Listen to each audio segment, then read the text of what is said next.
My first guest agrees all this government spending is what's idiotic. NFL Hall of Famer, entrepreneur extraordinaire, Fran Tarkenton, on what to make all of this. Fran, man, oh man, we're whooping it up as if, I guess this would be like me losing 2 pounds and thinking I'd made it. You know, Neil, I've been on your show a lot, and I've never taken off the gloves, but it's time to take off the gloves. You're exactly right. We're spending ourselves into oblivion, and bad news does not get better with age. We cannot sustain this. It started in the Bush administration. The Obama administration has just accelerated, and all our progressive liberal friends are just choking this economy to death. Government union employees have become the preferred employees. The private sector that generates the jobs and pays the taxes, they're the second-class citizens.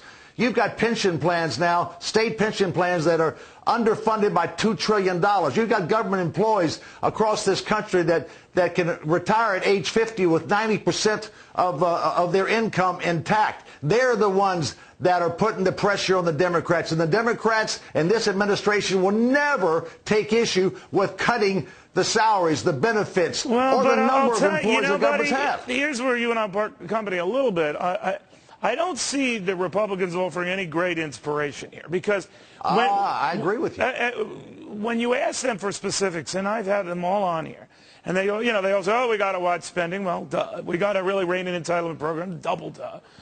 We've really got to police this right now. Well, triple duh. When I ask for the details, how are you going to rein in Social Security, or what are you specifically going to do to address Medicare, or what are you going to do about Medicaid, then nothing. It's like crickets. So they're the ones presumably on the verge of coming in or gaining substantial number of seats in both houses. They're not inspiring me. No, and they're not inspiring me. But I'm not a politician. I'm an entrepreneur. I'm in the private sector. But didn't you once play football?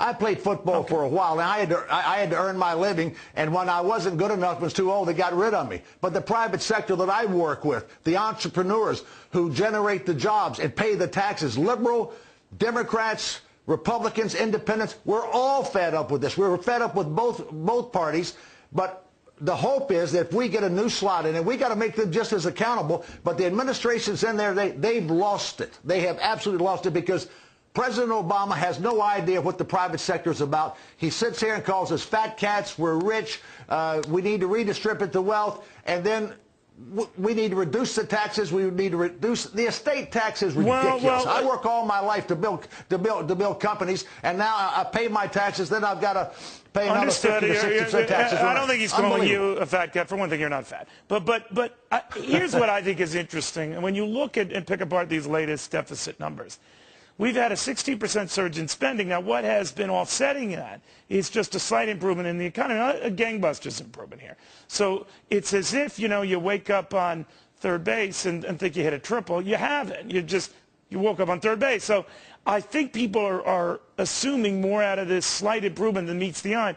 But let's look at that. And I'm wondering, Fran, if you think even the nominal improvement we've been seeing in the economy, and it has been nominal, but it's been an improvement, is enough to gradually get these deficits down to size, or we have to do something serious on top of that.